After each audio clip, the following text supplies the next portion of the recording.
Hey women, this week's newsletter episode is 3 tips for having great sex. These 3 tips are ones that I share with women all the time in my Well Woman Care practice, and I just want to have them marked here so we can all refer to it, send it to our partners, and all just be having better sex. Okay, first thing I want to share, this is not a tip, this is just a fact. The capacity for women to orgasm is a core female pelvic health function, similar to elimination or menstruation or other pelvic health functions that occur. What I mean by this is if we are struggling with orgasmic capacity, if we cannot orgasm, that is not just sort of an emotional issue, that's also likely a structural and hormonal and nervous system issue that can be an indicator that more support is needed for our overall pelvic health and our overall women's health blueprint. So, orgasm is not a secondary action to our overall health and well-being, but is a primary thing to be aware of and to be optimizing when we're thinking about a radical pelvic health approach and just a general well woman care to having not just better sex lives, but having better pelvic health. Okay, so the tips. The first tip that I have is know your physiology.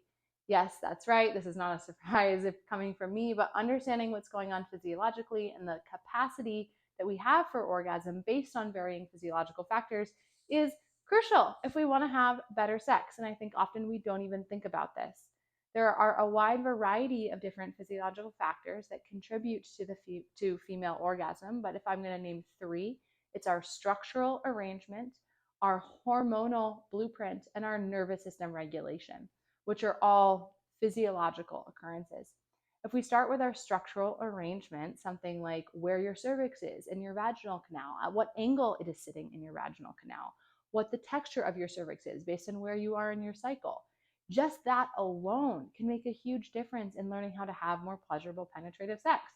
If your cervix is softer, generally that makes cervical stimulation more pleasurable, and often hitting directly on the cervix as opposed to on the side of it can be more pleasurable. So something that might be indicative of is knowing how your cervix is orienting or pointing within the vaginal canal, and then choosing sex positions that apply pressure directly to the cervix as rather than at an angle can often be more pleasurable. Other things such as where you are in your cycle is going to dictate varying hormonal blueprints that absolutely affect not only our libido, but our ability to orgasm, and also our general nervous system states, which we're going to get to more actually in tip number 3. But just understanding how we are doing from a nervous system regulation or downregulation perspective has a huge impact on our capacity to orgasm, right? So really knowing what's going on with us physiologically is something that can absolutely help us leverage for better sex, right? This is not a secondary thing. This is a primary thing that the more we know about our bodies, the more we know about how they function and why they function, the better sex we can have. Obviously, I have a whole masterclass that's specifically about the anatomy and physiology of the female orgasm. You can go check that out if you haven't, but more on that there, but just wanting to presence this, know your body, tip 1 for having better sex. Okay, tip 2 is take your time, right? This might also seem really basic, but I still hear from women about this all the time, and I feel like it needs to be said over and over again. I got a lot of comments on this on my lube video that came out last week, right? Where it, on average, can take between 30 to 60 minutes to come to full female arousal. What this means is that we have erectile tissues within our female genitalia. We arguably actually have more erectile tissue in our genitalia than men do. And those tissues take time to fully engorge, right? It is not that immediate engorgement that we see with male sexual arousal. So the time for those tissues to fill with blood, the time for our lymphatic system and the other fluids that are going to be secreted upon sexual arousal, the time for all of that to develop is exactly that. It takes time. And the more time that we spend, often the better the results. Another point here, and I did have some questions about this on my recent Instagram sex Q&A, was pain in specific parts of our, of our vaginal canal or around the cervix. And there's something really interesting to be said here is when we actually like relax and really slow down, we can often have a response for the knotting really of our tissues, our fascial adhesions can begin to soften in response to pressure. We, of course, have fascial adhesions all throughout our pelvic tissues, both internally and externally. And these adhesions, just like adhesions other places in the body, often need time and warmth and loving present touch and consistency, and really just allowing for that unwinding.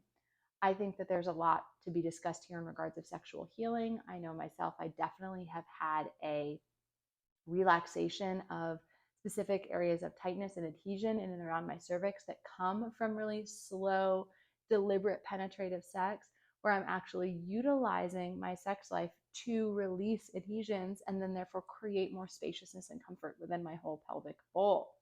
This is something we can learn to do ourselves. It's something we can teach our partners to do. But guess what? It is a slow process. This is not necessarily the 15-minute quickie. Instead, it's really allowing our tissues to unwind, really feeling into what's going on, feeling where our tender spots are, working with breath, working with pressure in those tender spots, seeing what can be alleviated, and of course, allowing optimal time for true arousal. The amount of women that I speak to that still, are engaging in penetration without being fully lubricated, even in the context of a loving, committed marriage, where it's like, oh yeah, it just takes me a while, and we have kids, we don't have that much time, and I know I'll become lubricated, within 5 minutes of penetration, and so this is the beginning, it's a little uncomfortable or whatever. Any of those scenarios, like, yes, obviously I would never tell women what to do sexually, but any amount that we can actually slow that down, and often, maybe slow it way down, but even just to any degree where you're actually really feeling into what's present, is going to improve your sex life, right? This isn't to say that cookies aren't great, but this is to say that really taking the time to have that, high quality, amazing sex that isn't going to happen in, 15 or 30 or probably even an hour, but is going to take the full time for our tissues to kind of arouse and then enjoy that. Oof, absolutely. That's going to improve our sex life. Okay, so tip number 1, know your physiology. Tip number 2, take your time. And if not every time, still find time to take your time.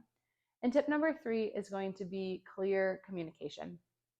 Now, when I say take your time, this is often what I'm referring to is like, are we actually able to communicate with our partners?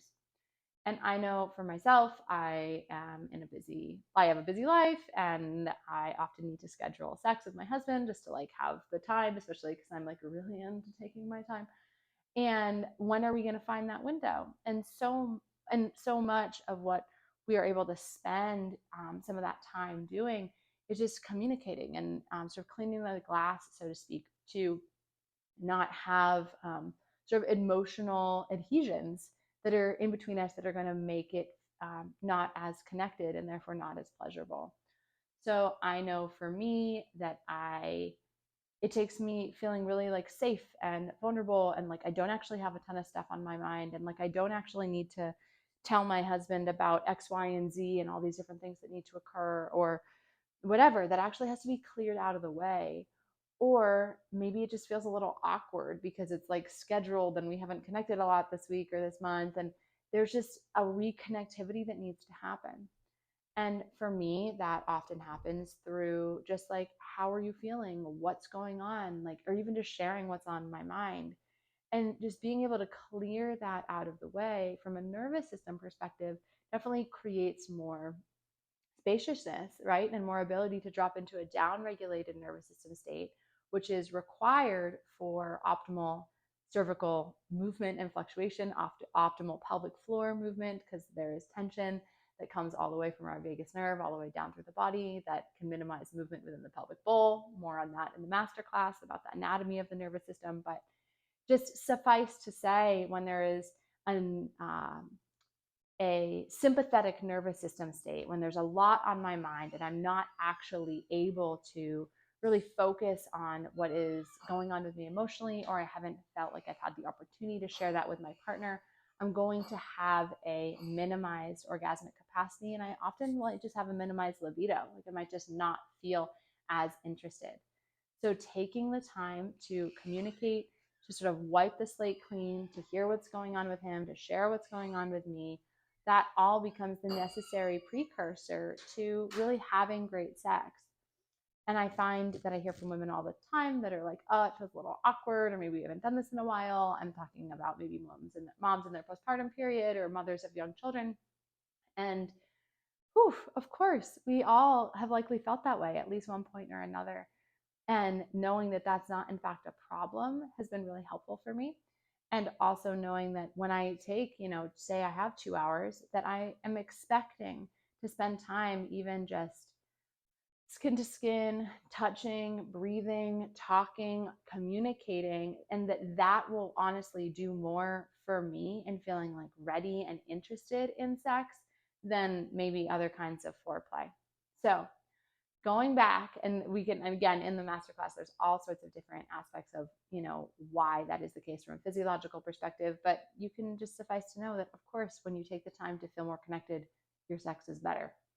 All right, so 1, learn your physiology. 2, take your time. And 3, prioritize communication as a part of your sexual connection and maybe even the required precursor. I like sharing these tips, and I also want us to know that when we are actually able to really harness these skills of knowing our physiology and doing things in concert with the unique aspects of our female physiology, such as the time for arousal, and then being able to communicate about them clearly, that those are skills that don't just serve our sex life. Those are skills that serve our lives in general as women. I know that many women might struggle with not just knowing what's going on in their bodies, but then learning how to communicate about that. And then also in culture, and specifically in sex, there's a lot of things that are maybe subtly misogynistic or don't actually serve women optimally, but we don't even know that that's the case. I was speaking about this in my live a little bit the other day, but if I hear from women who something doesn't quite feel right in their sex life, but they're not totally sure why. Often what we can look at gently is, does the thing that is happening actually just serve men more than it serves women? And it's been kind of just baked in to the conversation or just the pattern that a sexual encounter is unfolding within. And so by being able to look at how and recognize how things that benefit men might be slipping into our sex lives, not even from a sinister place, but just from a cultural place, that can also really optimize our ability to just be centered, grounded, supported women sexually and otherwise.